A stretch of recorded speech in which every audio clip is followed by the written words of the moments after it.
পশ্চিম এশিয়ার যুদ্ধের আজ ক্রমাগত দাম বাড়ছে জ্বালানির। পেট্রোলের এলপিজি প্রিমিয়াম পেট্রোলের পর এবার শিল্পক্ষেত্রে ব্যবহৃত ডিজেলের দাম বৃদ্ধি। ইন্ডাস্ট্রিয়াল ডিজেলের লিটার প্রতি 21 টাকা 92 পয়সা বৃদ্ধি। 87 টাকা 67 পয়সা থেকে লিটার প্রতি দাম বেড়ে 109 টাকা 59 পয়সা। শিল্পক্ষেত্রে ব্যবহৃত ডিজেলের দাম বৃদ্ধি ইন্ডিয়ান অয়েলের। ইন্ডাস্ট্রিয়াল ডিজেলের দাম বাড়লেও এখনও সাধারণের জন্য ব্যবহৃত পেট্রোল ডিজেলের দাম বাড়েনি। সকাল সকাল আরজিকর মেডিকেল কলেজ হাসপাতালে মর্মান্তিক ঘটনা। ছেলের হাত ভেঙে গিয়েছে, অস্ত্রোপচার করানোর জন্য মা বাবা তারা নিয়ে গিয়েছিলেন আরজিকর মেডিকেল কলেজে। 2 নম্বর লিফটে তারা উঠেছিলেন, কিন্তু লিফট আচমকাই উপরে যাওয়ার বদলে নিচে চলে আসে এবং আটকে যায়। সেখানেই আটকে পড়েন মা বাবার সহ ছেলে, এবং এই ঘটনার পরেই তারা সাহায্যের জন্য চিৎকার করতে থাকেন, কিন্তু কেউ তাদের সাহায্য করেনি। ভয়ঙ্কর একটা পরিস্থিতি তৈরি হয়। 1 ঘন্টারও বেশি আটকে থাকেন তারা। এরপরে অরূপ বন্দ্যোপাধ্যায় নামে দমদমের বাসিন্দা 40 বছরের ওই ব্যক্তির মৃত্যু হয় লিফটের মধ্যে। They could have saved my son. They have not done it. यहाँ पे जो एमएसपी के साथ रूम में वेट कर लीजिए, मैं आकर के आपसे बात I'm making a complaint yes, to definitely, them आपका complaint and a register complaint. They should be behind the bar and I'll tell you. आप अपने कंप्लीट आपका I have requested. They could have saved my son. They have not done it. यहाँ पे जो MSP के साथ room में wait कर लीजिए, मैं आकर के आपसे बात I'm making a complaint yes, to definitely, them आपका complaint and a register complaint. They should be behind the bar and I'll tell you. মৃতের বাবার অভিযোগ শুনছেন। তিনি অভিযোগ দায়ের করতে এসেছেন, পুলিশের সঙ্গে কথা বলেছেন। ভেঙে পড়েছে মৃতের পরিবার। কি বলেছেন মৃতের বাবা দেখুন। ওরা উঠিতে গিয়ে লিফটে উঠেছে, ওখানে কোনো লিফটম্যান নেই। সিকিউরিটি যে প্রাইভেট সিকিউরিটি লোক দাঁড়িয়ে ছিল, ক্যালকাটা পুলিশের হোমগার্ড পুলিশ দাঁড়িয়ে ছিল, বডি আটকে গেছে। এবার লিফটম্যান নেই। আমি বললাম আপনারা ইমিডিয়েট এইটা খোলার ব্যবস্থা করুন। ওরা বলছে পিডব্লিউডির কাছে চাবি। কেউ বলছে দাঁড়ান তো, আপনি আমাকে ধমকাচ্ছে এরা। সিকিউরিটি স্টাফ এই সব আর যারা এখানকার স্টাফ অ্যান্ড প্লাস সিকিউরিটি আমাকে বলছে আপনি চুপ করুন। আমি বলে ওর বাবা ছেলে মরে যাচ্ছে আর আপনি এখানে বলছেন আপনি খুলবেন কিনা।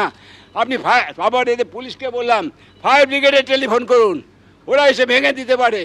আপনার জানা আছে ডাকলে এই হতো। ওরা কিচ্ছু করলো না। পরে 2 ঘন্টা বাদে একটা হাতুড়ি নিয়েছে আমার ছেলে আমার নাতিটাকে নিয়ে ছুঁড়ে ফেলে দিয়েছে। ওকে কীভাবে ভেতরে আমাদের ঢুকতে দেয়নি তো। ওখানে গিয়ে দেখুন লক অ্যান্ড কি করা আছে। এটা যদি ভেঙে দিত তাহলে কিন্তু কোনো অসুবিধা হতো না। কিচ্ছু তো বলেনি যে কি ওখানকার প্রবলেম কি, সেটা ওরা নিজেরা ভালো করে জানে, ওরাই খুলতে পারে। কিচ্ছু করলো না। সরাসরি চলে যাব আরজিকর মেডিকেল কলেজে। আমাদের প্রতিনিধি সুকান্ত মুখোপাধ্যায় রয়েছেন আমাদের সঙ্গে। সুকান্ত, এত বড় একটা ঘটনা ঘটে গেল, কাদের ছিল এই নজরদারির দায়িত্ব? কোনো আপৎকালীন যদি ঘটনা ঘটে তাহলে সেই পরিস্থিতি সামাল দেওয়ার দায়িত্বেই বা কারা ছিল? কি ব্যবস্থা তারা করছিল? দেখো, হাসপাতালের ভাইস প্রিন্সিপাল সপ্তর্ষি চট্টোপাধ্যায়কে আমরা প্রশ্ন করেছিলাম যে এই যে লিফটে এতগুলো লিফট রয়েছে, বারবার পরিজনের তরফে বলা হচ্ছে যে এই 2 নম্বর লিফট তো বটেই, অন্যান্য সমস্ত ডিপার্টমেন্টের লিফটে যখন এটা অপারেট করা হয় সেখানে ভেতরে কোনো অপারেটর বা সেখানে কোনো লিফটম্যান থাকেন না। এই প্রশ্নের উত্তরে তিনি যেটা বলেছেন যে পিডব্লিউডির ইলেকট্রিক্যাল ডিপার্টমেন্ট তারা মূলত রক্ষণাবেক্ষণের কাজ করে প্রত্যেকটি বিল্ডিংয়ের যে লিফট রয়েছে সেগুলোর, এবং 24 আওয়ার্স অর্থাৎ 24 ঘন্টা সেখানে কিন্তু লিফটম্যান সিকিউরিটি গার্ড থাকার কথা রয়েছে। এক্ষেত্রে দাঁড়িয়ে কেন সিকিউরিটি গার্ড বা কোনো লিফটম্যান ছিল না ঘটনার সময়, সেই বিষয়টা তারা খতিয়ে দেখবেন। প্রয়োজনে তারা ফ্লোরে সিসিটিভিও দেখবেন। কিছুক্ষণ আগে আমরা দেখলাম যে সপ্তর্ষি চট্টোপাধ্যায়ের সঙ্গে ডিসি নর্থ দীনেশ কুমার তিনি কিন্তু ঠিক ঘটনাস্থলে প্রবেশ করেছেন, অর্থাৎ এই যে ট্রমা কেয়ার বিল্ডিং সেখানে প্রবেশ করেছেন। তার আগে সেখানে কিন্তু স্বাস্থ্য বিভাগের যারা আধিকারিক ছিলেন তাদের সাথে ডিসি নর্থ সেখানে মিটিং করেন। সেখানে ভাইস প্রিন্সিপাল আরজিকর হাসপাতালে সপ্তর্ষি চট্টোপাধ্যায় ছিলেন। প্রায় 10 মিনিট সেখানে কথাবার্তা বলার পরে তিনি যখন বেরিয়ে আসেন তখন আমরা দেখলাম যে মৃতের বাবা অরূপ বন্দ্যোপাধ্যায়ের বাবা, যার এই মর্মান্তিক এই দুর্ঘটনাতে যার মৃত্যু হয়েছে, তার বাবা অমল বন্দ্যোপাধ্যায় তিনি সরাসরি ডিসির সাথে কথা বলেন এবং তিনি যেটা পরিষ্কার বলেন যে তিনি কমপ্লেন করতে চান, তিনি অভিযোগ করতে চান। তার সাথে যখন আমরা পরবর্তীকালে কথা বলি তিনি একটা মর্মান্তিক একটা বর্ণনা দেন। তিনি জানান যে গতকালকে তিনি বাইরে ছিলেন যখন তার ছেলে, নাতি এবং ছেলের বউ অর্থাৎ পুত্রবধূ ভেতরে আটকে ছিলেন, এবং তিনি তখন যেটা বলেন যে হাতুড়ি দিয়ে সেটাকে খোলার চেষ্টা হচ্ছে। কোনোভাবে কিন্তু সেখানে কোনো প্রফেশনাল কাউকে ডাকা হয়নি। তিনিও এটাও বলেছেন যে দমকলের আধিকারিকদেরকে ডাকার কথা, কিন্তু তার বিষয়ে কোনো কর্ণপাত করা হয়নি। সিকিউরিটি গার্ডও তার সাথে মিসবিহেভ করেন বা দুর্ব্যবহার করেন, এবং 100% গাফিলতি রয়েছে রয়েছে, কিন্তু এই প্রশাসনিক ব্যর্থতা রয়েছে হাসপাতাল কর্তৃপক্ষের বিরুদ্ধে তিনি অভিযোগ উগড়ে দেন। গতকালকে প্রায় 3টে থেকে 4টে নাগাদ প্রথমে 3 বছরের ছেলেকে নিয়ে অরূপ বন্দ্যোপাধ্যায় এখানে এসেছিলেন, যিনি দমদমের জয়পুরের বাসিন্দা। এখানে আসার পরে তার ব্লাড টেস্ট হয় বাচ্চাটির এবং তারপরে ওটি করার সিদ্ধান্ত হয়। ফার্স্ট ফ্লোর থেকে যখন 4th ফ্লোরে বা বাচ্চাটিকে নিয়ে শৌচাগারে যাচ্ছিলেন, সেই সময় তিনি 4th ফ্লোরে সে বাটন তিনি প্রেস করেন। সেই লিফট 4th ফ্লোরে যাওয়ার আগে 2 দফায় ওপর নিচ করে সোজা বেসমেন্টে চলে যায় এবং তারপরে 1 থেকে 1.5 ঘন্টা ওইভাবেই তারা ভেতরে আটকে ছিলেন। আশপাশের যারা রোগীর পরিবার তারা যেটা বলছেন যে তারা আর্তচিৎকার শুনছিলেন। ভেতরে লিফটের ভেতরে যে ধাতব দেওয়াল রয়েছে সেইখানে তারা একেবারে হাত মেরে তারা হেল্প চাইছিলেন, তারা সাহায্য চাইছিলেন, কিন্তু কোনোভাবে কেউ কিন্তু তাকে সাহায্যের জন্য এগিয়ে যায়নি।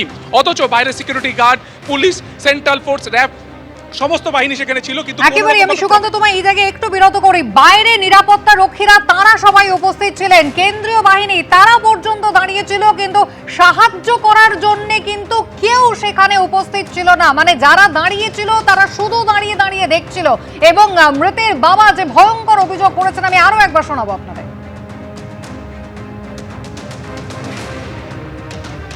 লিফটে উঠেছে, ওখানে কোনো লিফটম্যান নেই, সিকিউরিটি যে প্রাইভেট সিকিউরিটি লোক দাঁড়িয়ে ছিল, ক্যালকাটা পুলিশের হোমগার্ড পুলিশ দাঁড়িয়ে ছিল, বডি আটকে গেছে, এবার লিফটম্যান নেই।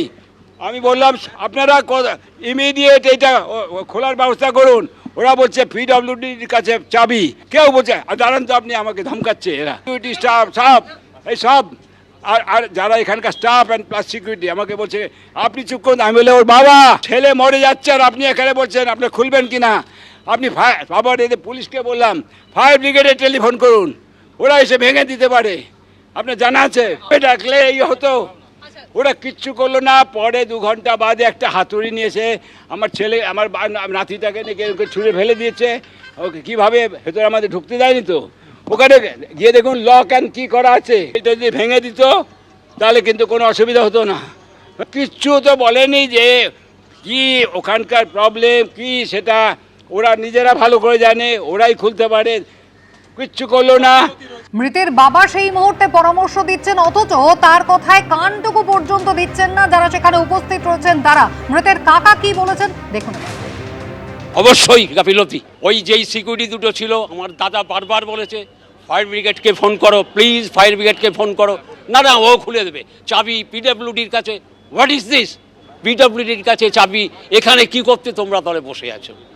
ওকে তো অ্যাটেম্প টু মার্ডার বলবো, ওকে ইনডাইরেক্ট খুন করা হয়েছে। লিফটম্যান ওখানে ছিল না, সিকিউরিটি গার্ড ছিল, ওই যে কানে যন্ত্র দিয়ে গান শুনছে বাবুরা। এবিপি আনন্দ, এগিয়ে থাকে, এগিয়ে রাখে।